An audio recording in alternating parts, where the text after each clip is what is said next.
ভাইরা আমার, আল্লাহর কসম করে বলি, একটা সময় আসবে মন খুলে নামাজ পড়তে চাইবেন। বিশ্বাস করেন ভাই, লিখে রাখেন ডায়েরিতে।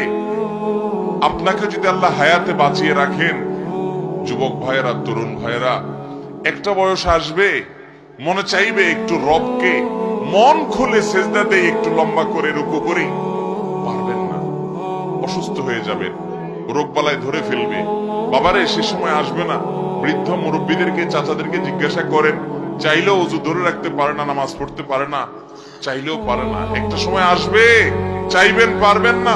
নামাজটাকে সুন্দর করেন, সময় মতো পড়েন, অনেক রাকাত নামাজ পড়বেন, নফল নামাজ পড়বেন। এটার চেয়ে উত্তম হলো ফরজটা পড়লেন, মূল সুন্নত গুলাই পড়লেন, কিন্তু ধীরস্থিরতার সাথে পড়লেন।